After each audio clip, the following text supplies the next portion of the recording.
morning everybody, welcome to day 2 of my Cornwall adventure. Today I'm hiking from Padstow back to the campsite here at Trigurion near Newquay. That's about 18 miles I'm going to do today. I'm just on the way to catch the bus. Now this is Trigurion, which is a hamlet, which is smaller than a village and it doesn't have a place of worship. Just a collection of residential dwellings. And here we have a bus stop, which also doubles as a book swap. This is my bus stop and I'm getting the 9:19 to Padstow, which means I've got about 20 minutes to wait. So while I'm waiting for the bus, I might as well show you my route for the day. So this is the map I'll be using. It's an OS map. Maps are brilliant. I know there's lots of electronic navigation devices these days, but I'll be starting off here in Padstow, which is a harbour town. Look, you can see the harbour there. And I'm going to follow this green dotted line which marks the southwest coast path around here. So this is going to be about 18 miles. I'm going to carry on all around the coast, all the way down until I get to here, and then around this head back to my campsite, which is here. Epic. Maps tell you all sorts of different things. If you look here, you see the brown lines. These are called contour lines. The closer together they are, the steeper either the hill going up or coming down, depending which direction you're walking in. So hopefully there won't be too many climbs, but there are a few I'll need to do on the way around, following those contour lines. Hopefully there'll be some downhill ones as well. And there are plenty of places along the way to enjoy and stop at and use some facilities. Guess what they are? And also I'm hoping there'll be some cafes where I can get some supplies and some refreshments along the way as well. I have got water with me. I need to keep hydrated. It's got to be water.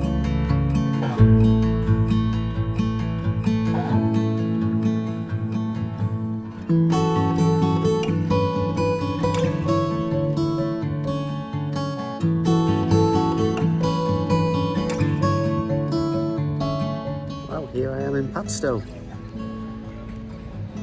This is the estuary. The River Camel runs into the sea here. The tide's quite out at the moment. When it comes in, it fills up and covers the sandbanks over there. River water is fresh water and it mixes in this mixing zone with seawater. It provides a habitat for snails, oysters, crabs, and lots of seabirds enjoy this area too. When seawater mixes with fresh water, that water's called brackish. Well, here we go along the southwest coast path. 18 and a bit miles to go. We say a journey starts with the first step, so here goes. The famous Rick Stein chippy.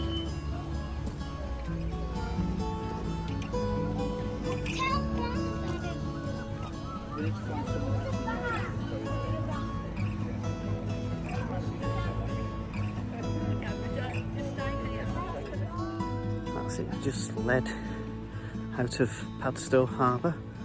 I'm now on the southwest coast path.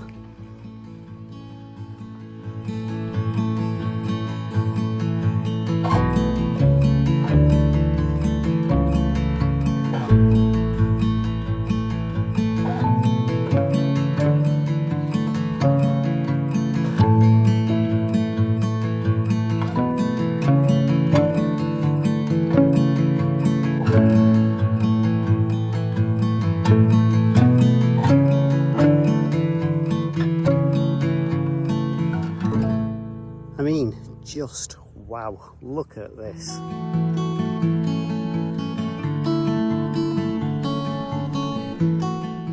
Need to watch me step on this too. Over we go. So my next checkpoint is there, on top of that outcrop over there. I'll check in there. Got to watch out for these thistles, go straight through your walking trousers and pierce the skin.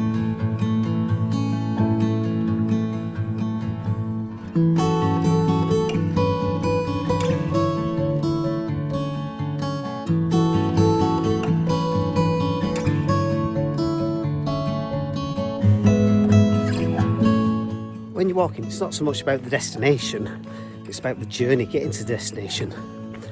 And you get there by putting one foot in front of the other. Eventually you get there. You face challenges maybe, steep climbs. It's a bit like life really. And sometimes you just feel like giving up. But don't. Keep going, even though it's tough. Eventually you'll get there.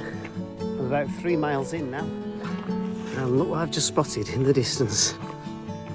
Now, Separate Point is a headland that juts out into the Celtic Sea. It's a bit hardier to erosion.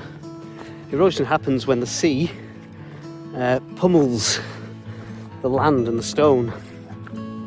This is called hydraulic action, where it actually punches the rock face, causing erosion.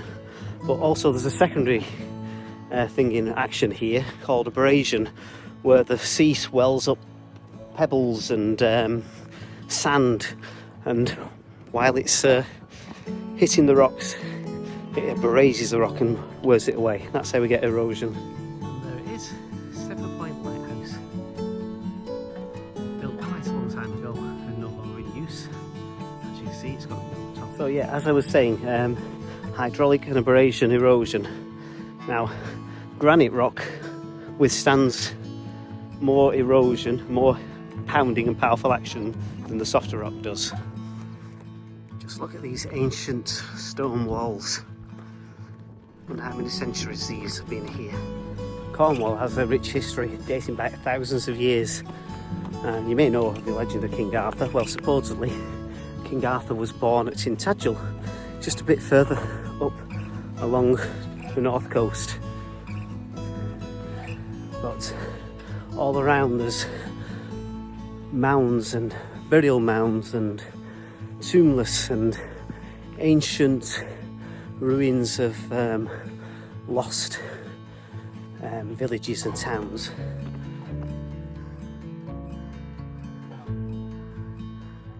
Let's take a look inside.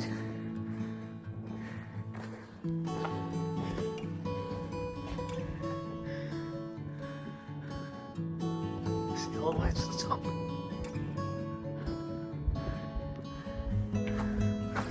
Hello! Well, that headland over there, right just out into sea, is about the halfway point on my trip. That's going to take me a while to get there. When you're out near the sea or ocean, don't forget to take a deep breath. There's nothing like sea salty air. Fills the lungs and makes you refreshed. Again, I've touched on this before, but why is walking such a spiritual experience for me? Well, while I'm out here, I'm more or less on my own. There's a few people about, but not that many. I'm in God's creation. And we're better to seek God, but in his fabulous creation. Could be praying, sat in church, or at home.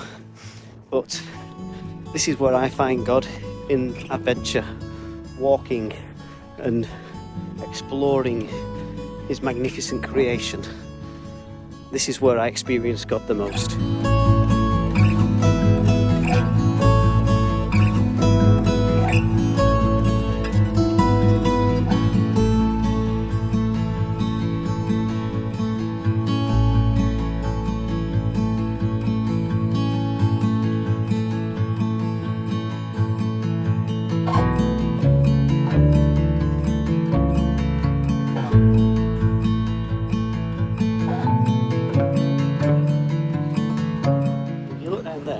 See that all this here would have been a cave at one point, and eventually the roof has collapsed and all that remains is that little sea stack down there. There we are. Over there is where it came from, all the way back there, as far back as you can see. And if you look really carefully at the rock, You can see the different types of rock and the different layers of the rock in the cliff face over there. The harder rock and the softer rock. You can see that granite withstands the test of the elements. So everything we've seen so far reminds us that the coastline is always changing due to these elements of water, wind and hydraulic action of the ocean and the abrasion, and how the sea affects the land. Now, occasionally you do come across some livestock when you're out walking. Best off giving them a wide berth, and although they are docile, cows can be a bit unpredictable and quite dangerous, so I'm going to proceed with caution and care. One is actually on the path, so I'm just going to scoot around it and give it a wide berth. There we go, safely navigated the cows. Can proceed back on with the route now. That's it, just look down there. That's an original Cornish clipper ship. Used to get the herrings, fish for herrings. Some more cows that I'll be giving a wide berth. Here's a bit of a chance to make up some time. If you had your feet sideways, you kind of gallop down the hill. Hold on to your hats.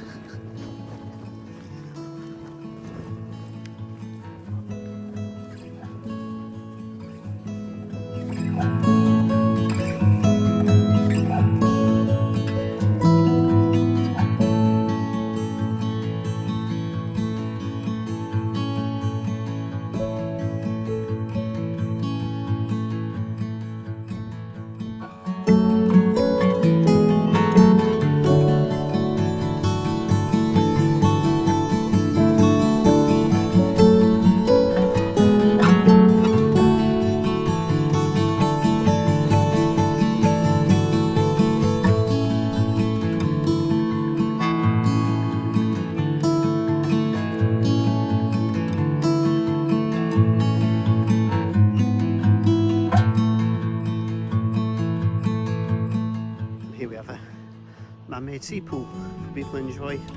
As you can see, we've got a bit of a problem here. The tree has fallen down and completely covered the path. I'm going to have to try and get through somehow.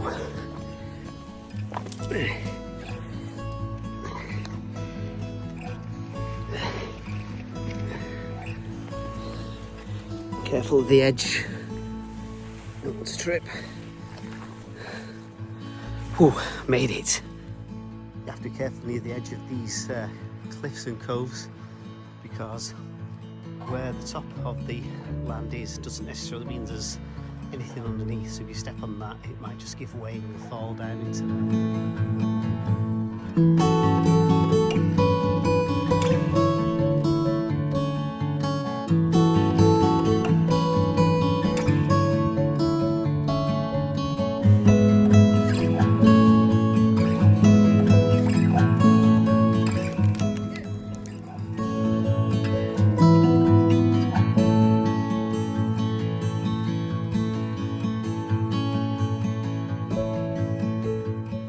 On the southwest coast path, you've got these handy little acorns to show you the way when there's a little bit where you might be unsure.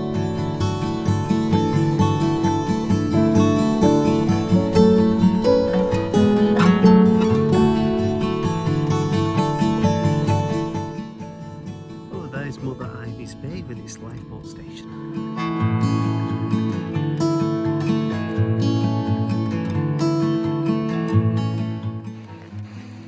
Here I'm at Draw's Head, which marks around about the halfway point of the hike.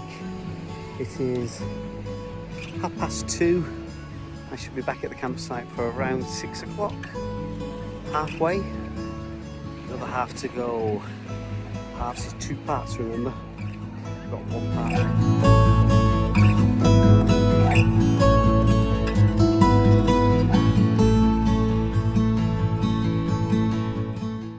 These ancient walls aren't just for to keep the farmers' animals away from the edge or some marked boundaries.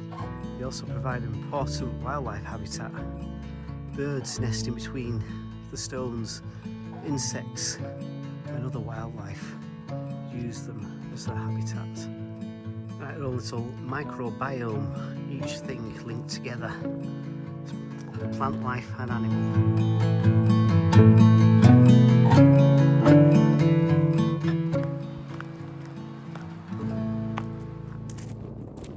Coming up to a fascinating feature now. It's called the round hole. Round hole, as you can see, it's round. This was a sea cave, and as you can see, the ceiling has caved in. If you look down there, there's the entrance where the water comes in. It's quite a vast and deep hole. Wouldn't like to get too close. Imagine falling in there. Wouldn't end well, would it? And look, you see the tide is coming in.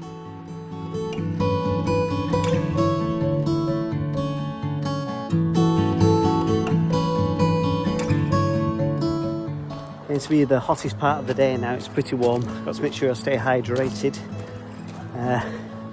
Nearly 11 miles in. Getting pretty tired now, but just got to keep on going. Behind me on the beach you'll see some flags, red and yellow. The lifeguards put them there so that to show you where it's safe to swim. Always swim or bathe on a lifeguarded beach. Never go alone, and always have somebody on the sand spotting you in the water. And in emergency, don't hesitate, dial 999 and ask for the Coast Guard or lifeboats. And the land's fairly flat here, which means that these houses are in danger of being swept away by the sea. And it doesn't take as long as you think. Might be 50 to 100 years maybe, unless some safeguards are put in and some sea barriers, then these houses won't be here in 100 years time.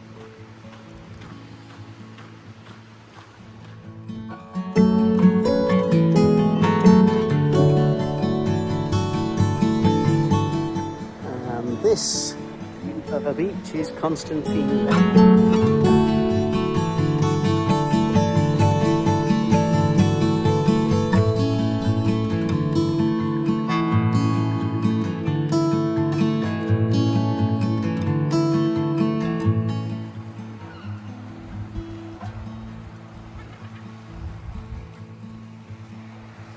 Another beautiful little cove. Oh look, there's that lighthouse way in the distance. I've come a long way since there. Well, I'm about 14 miles in now. I'm just coming up on Porthcawen Beach. I'm hoping there's going to be some sort of refreshments here. I've got one bottle of water left, but I would like another drink. Maybe a Coke or something. I'll check in again when I get a bit further. Aha, success. All these sand dunes are spanned with marram grass. And special about marram grass is its leaves roll up to reduce moisture loss so that they can grow in this habitat.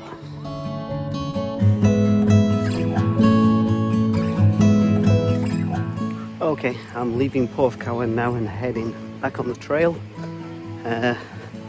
Probably another 4 to 5 miles to go.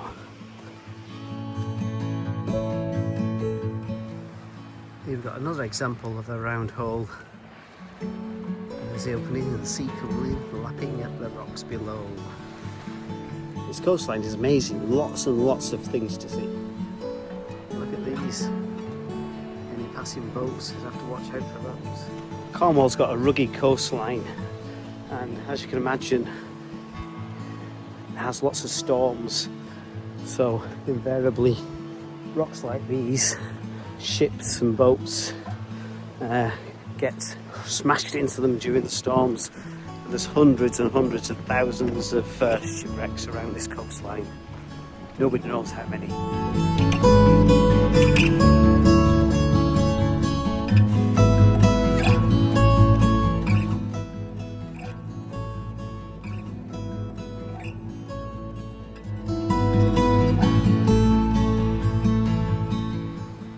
These are the bedridden steps. Well, steps are on the other side actually, but this is the view from the steps. in reverse. So often in life, just when you think you're winning, another challenge often presents itself. All I've got to do is grit my teeth, say a prayer and power on. This really takes us out of tired legs. Keep going, keep going. And there you have it, the bedroof steps. Quite scenic. Little sea stacks there. Very photogenic. Look at this spider's web here. And if you look carefully, right in the middle there, you can see the spider ready to strike. The colours of this Severn gorse are very vibrant. Fabulous.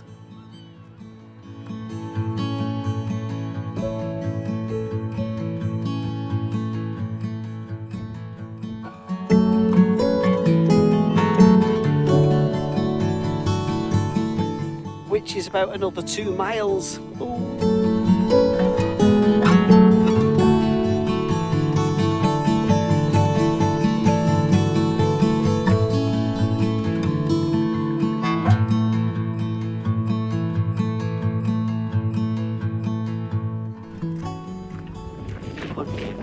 Some really nice houses. There are some famous types live in these. Likes of David owns some houses here.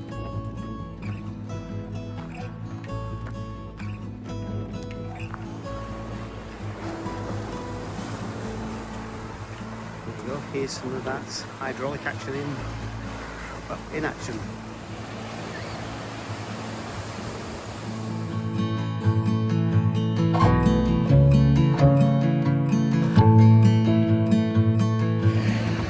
Okay, 18.5 miles completed. That's me signing off.